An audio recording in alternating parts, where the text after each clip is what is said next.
to Australia Reads. My name's Kay and I'm coming from the little book nook in Palmwoods on the Sunshine Coast.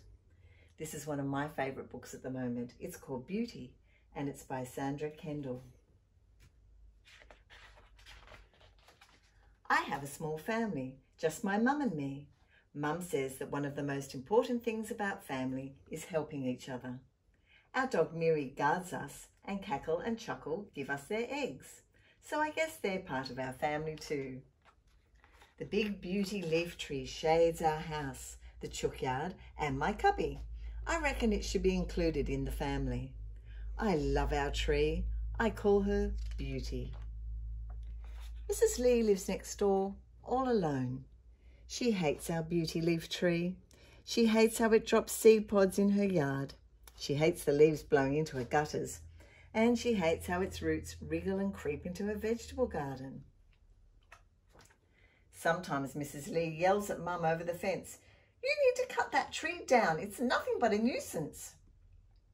It makes me feel sad to imagine our yard without Beauty. No shade and no branches to climb. Where would all the birds go? Sighs Mum.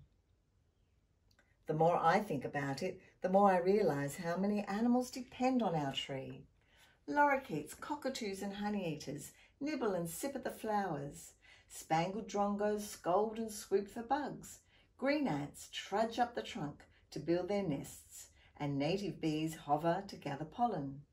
Tree frogs nestle in the branches, and I've even seen a tree snake slithering through the limbs. Scrubfowl roost at night disturbed by flying foxes and possums who squabble and scrunch on seed pods.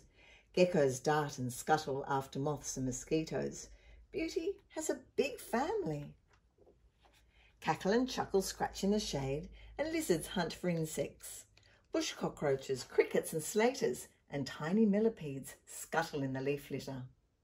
I dig my fingers into the rich darkness under the mulch and find worms and fat creamy grubs curled and sleeping.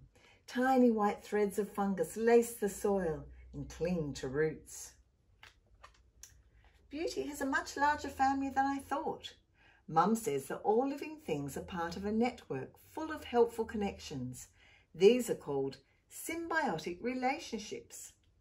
The animals living with the beauty leaf tree help in so many ways. Some pollinate flowers and spread seed. Birds and insects recycle leaves into mulch, which becomes food for the soil. Worms and grubs loosen and break down the nutrients. Then the fungus helps tree roots absorb them. I want to let Mrs. Lee know about Beauty's family.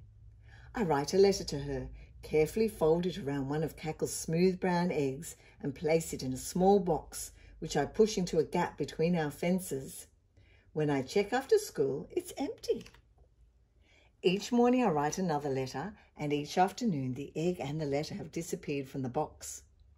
Mum tells me more about the beauty leaf's symbiotic relationships.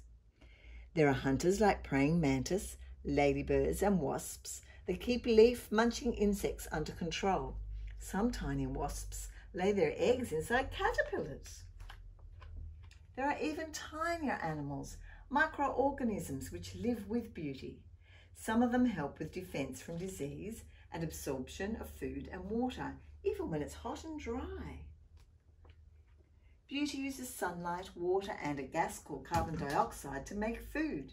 This is called photosynthesis, and it also makes the oxygen that we breathe. I close my eyes and imagine the spaces between things blurring and forming a huge web of connection that embraces everything in our yard and beyond. The next day I collect the box.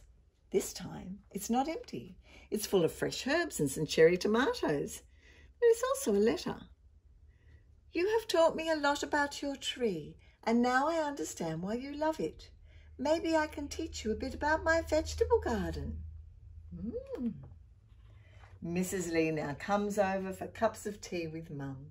She swaps some of her vegetables for our eggs, and once a week I help her in her garden. She pays me $1 to help her pick up beauty leaf seeds in her yard. We have a symbiotic relationship, and that makes Mrs. Lee family too. What a wonderful story. Encourages us all to have a symbiotic relationship with nature and with the people around us and beyond. Doesn't that make the world a better place when we do that? Thanks for listening.